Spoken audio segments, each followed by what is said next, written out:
સુરતમાં ખોટી રીતે પાસપોર્ટ મેળવનાર મનીષ કુકરી સામે ગુનો નોંધાયો।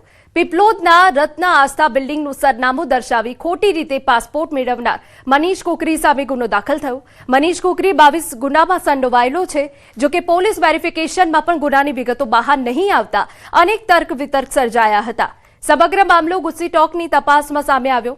આ મામલે એસીપી વિપુલ કુમાર પટેલે પોતે ફરિયાદી બન્યા અને પોલીસે કુકરીની વિધિવત ધરપકડ કરી, પરંતુ કુખ્યાત મનીષ કુકરી ત્વરિત જામીન પર મુક્ત થયો।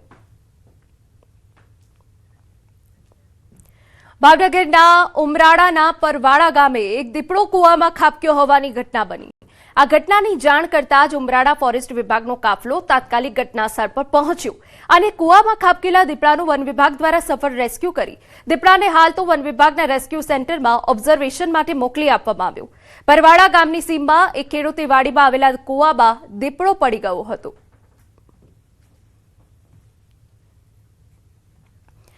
સમાચારમાં વાત સુરતની સલાબતપુરા વિસ્તારમાં વ્યાપારી ઉઘરાણીના મામલે એક હૃદયદ્રાવક ઘટના સામે આવી, જેમાં 2.5 કરોડની વધુની લેણી રકમ ન મળતા અને સામે પક્ષે પોલીસ કેસની ધમકી આપતા 32 વર્ષીય યુવકે સુસાઇડ નોટ લખી ઝેરી દવા પી આપઘાતનો પ્રયાસ કર્યો। હોટફિક્સ મશીનનું કામ કરતા આ યુવાનને હોસ્પિટલમાં મરણ પથારીએ જોઈ તેની માતાએ પણ આપઘાતમાં ઝેર ગટગટાવતા ચકચાર મચી। કાપડ વેપારી દ્વારા નાણાં ચૂકવવાને બદલે આપવામાં આવેલા માનસિક ત્રાસના કારણે હાલ માતા અને પુત્ર બંનેની હાલત નાજુક છે। હાલ સમગ્ર ઘટનાને લઈ વેપારી આલમમાં ચર્ચાનો વિષય બન્યું છે।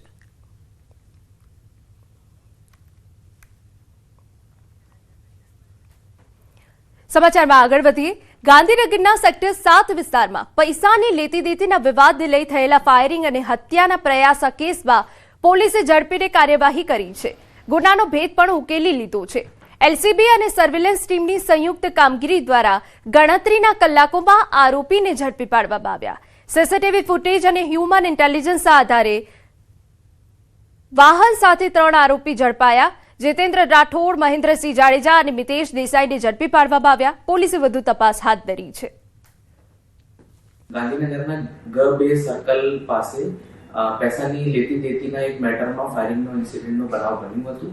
આ ફાયરિંગના ઇન્સિડન્ટમાં આરોપી મિતેશ દેસાઈ ઈજા પામનાર પ્રદીપસિંહ જાડેજા ઉપર ફાયરિંગ કરેલી હતી। ઈજા પામનાર પ્રદીપસિંહ જાડેજા અત્યારે સિવિલ હોસ્પિટલમાં દાખલ છે અને સારવાર હેઠળ છે। પોલીસની તપાસમાં અત્યાર સુધીમાં ટોટલ 3 લોકોની અટકાયત કરવામાં આવી છે, જેમાં ફાયરિંગ કરવાવાળા મિતેશ દેસાઈ પણ શામેલ છે અને પોલીસની વધુ તપાસ અત્યારે ચાલે છે। સમાચારમાં આગળ વધીએ। મિડલ ઇસ્ટમાં હજુ પણ સંઘર્ષ યથાવત છે। ઇઝરાયેલના આર્થિક કેન્દ્ર ગણાતા તેલ અવીવમાં હજુ પણ સાયરનો વાગી રહ્યા છે। મહત્વનું છે કે ઈરાને તેલ અવીવ સહિતના અનેક શહેરો પર એકસાથે અનેક મિસાઇલો છોડી હતી, જેના કારણે સમગ્ર દેશમાં ખતરાની સાયરનો ગુંજી હતી। ઈરાને પણ તેલ અવીવ પર હુમલાની વાત સ્વીકારી છે।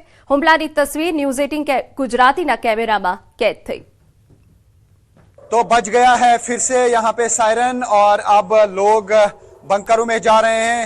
एक के बाद एक जो है मिसाइल अटैक लॉन्च किए जा रहे हैं ईरान की तरफ से। और आप देख सकते हैं कि किस तरीके से लोग बंकरों की ओर भाग रहे हैं और अभी बंकर में छुप रहे हैं।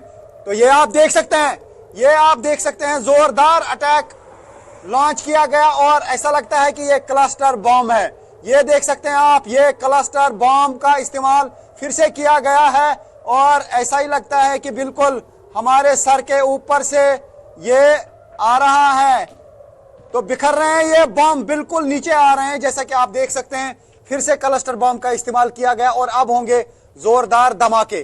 तो ईरान की तरफ से फिर से इसराइल पर एक जोरदार मिसाइल अटैक किया गया। इस बार टेल अवीव पे फिर से अटैक किया गया, जो कल दिन में अटैक किया गया था। बताया जा रहा है कि वो कन्वेंशनल वॉर हेड था, लेकिन इस बार जो हमने आसमान में देखा वो बिल्कुल क्लस्टर बॉम्ब्स थे, क्योंकि जो मिसाइल आया उसके बाद छोटे छोटे बॉम्ब जो है इर्द गिर्द बिखरे और उसके बाद जोरदार धमाके हुए, कई धमाके हुए। उसका मतलब है कि जो क्लस्टर बॉम्ब थे वो फट रहे थे। तो फिलहाल ईरान की तरफ से हमलों का सिलसिला जारी है। हालांकि इस्राएली फोर्सेस ने भी ईरान में कई हमले किए और दूसरी तरफ से नॉर्थ इसराइल में भी अटैक्स हुए।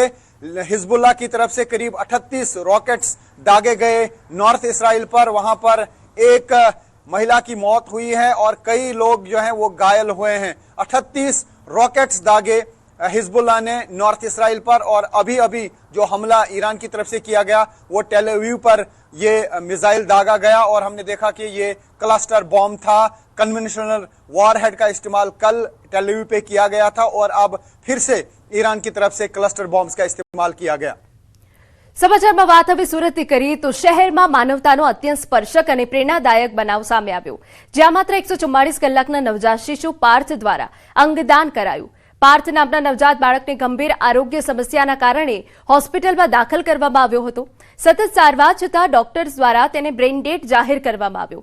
આ દુઃખદ ક્ષણમાં પરિવારે મહાન નિર્ણય લીધો, બાળકનું અંગદાન કરી 4 લોકોને નવજીવન આપ્યું। આ સમગ્ર પ્રક્રિયામાં જીવનદીપ ફાઉન્ડેશન અને દીપ ચિલ્ડ્રન હોસ્પિટલની ટીમે મહત્વપૂર્ણ ભૂમિકા ભજવી। પાર્થની બંને કિડનીઓ અમદાવાદ સ્થિત IKDRC ખાતે ટ્રાન્સપ્લાન્ટ માટે મોકલવામાં આવી, જ્યારે બંને આંખો ચક્ષુ બેંકને દાન કરવામાં આવી। અમદાવાદ સિવિલ હોસ્પિટલે અંગદાન ક્ષેત્રે ઐતિહાસિક માઇલસ્ટોન હાંસલ કર્યો।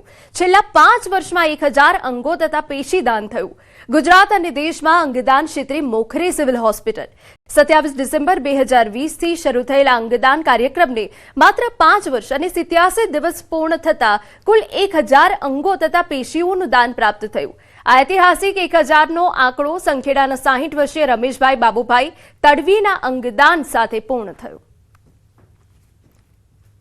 એક સુપ્રિન્ટેન્ડન્ટ તરીકે અને અંગદાન સાથે જોડાયેલા વ્યક્તિ તરીકે આજે મને આપ સૌને કહેતા ખૂબ આનંદ થાય છે કે આજના અંગદાન અને પેશીદાનથી સિવિલ હોસ્પિટલે ઐતિહાસિક 1000નો આંકડો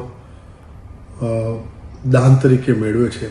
સિવિલ હોસ્પિટલમાં છેલ્લા 5 વર્ષ અને 87 દિવસમાં 1000 અંગો તથા પેશીઓનું દાન, કદાચ એવું માનીશ કે આપણા દેશમાં પણ કોઈ એક હોસ્પિટલમાંથી આટલું મોટું દાન નહીં થયું હોય।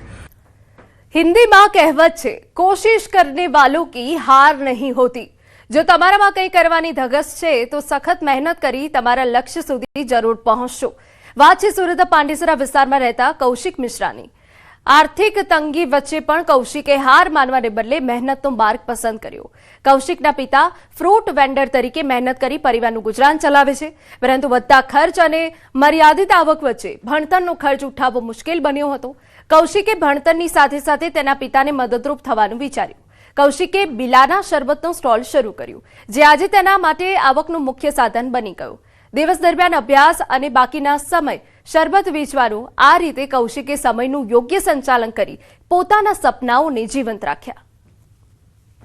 अभी तो मैंने रिसेंटली Jan 26 में अपना CA इंटर का क्लास क्लियर, अभी एग्जाम क्लियर किया और CA फाइनलिस्ट बन गया हूँ। तो CA फाइनलिस्ट में बनने के बाद जैसे CA फाइनल के लिए क्लास लेना पड़ता है, तो मुझे फीस का थोड़ा प्रॉब्लम था, तो मैंने उसके लिए अपना बेल शरबत का लारी चालू किया ताकि मैं उसे पैसा जमा कर सकूँ और अपना CA फाइनल की तैयारी पूरी करके एक अच्छा CA बन सकूँ। અને મહત્વના સમાચાર, મિડલ ઇસ્ટ વિસ્તારમાં ચાલી રહેલા યુદ્ધની અસર હવે ઇન્ટરનેશનલ ટુરિઝમ વ્યવસાય પર સ્પષ્ટ રીતે જોવા મળી રહી છે। ભરૂચમાં દર વર્ષે વિવિધ દેશોમાં પ્રવાસ યોજાનારા ટૂર ઓપરેટરો માટે હાલની પરિસ્થિતિ ખૂબ જ ચિંતાજનક બની ગઈ છે। વર્ષભરની મહેનત અને આયોજન બાદ પ્રવાસીઓ માટે સુવિધાસભર ટૂરો ગોઠવતા સંચાલકોને હવે યુદ્ધની અનિશ્ચિતતાના કારણે અનેક ટૂરો રદ કરવાની ફરજ પડી છે। ખાસ કરીને વિઝા માટે કરાયેલા ખર્ચ નોન રિફંડેબલ હોવાના કારણે પ્રવાસીઓને આર્થિક નુકસાન સહન કરવું પડી રહ્યું છે। બીજી તરફ ટૂરો રદ થતા ટૂર ઓપરેટરોને પણ આર્થિક તેમજ માનસિક રીતે ભારે ફટકો લાગ્યો છે। નવી બુકિંગ ઘટી ગઈ છે અને હાલ ફસાયેલા મુસાફરો માટે ટિકિટ અને માહિતીની માંગ વધી છે। મિડલ ઇસ્ટ રૂટ પર પડેલી અસરના કારણે ઇન્ટરનેશનલ મુસાફરી મોંઘી બની, જેના કારણે સમગ્ર પ્રવાસન ઉદ્યોગમાં ચિંતાનો માહોલ છે। જ્યારનું યુદ્ધ ચાલુ થયું છે ત્યારની જે આ ટુરિઝમ બિઝનેસની અંદર જે ઇફેક્ટ આવી છે, ટોટલી એવું કહી શકાય કે રોજે રોજ અમે નુકસાન જોઈ રહ્યા છીએ। લગભગ 20% વધારે ફ્લાઇટો શેડ્યુલ થતી નથી। ઘણા બધા ક્લાયન્ટ અમારા અટવાયા છે। ખાલી હું મારી જ વાત કરું તો અમે આ યુદ્ધ જ્યારથી ચાલુ થયું ત્યારથી લઈને આજ સુધી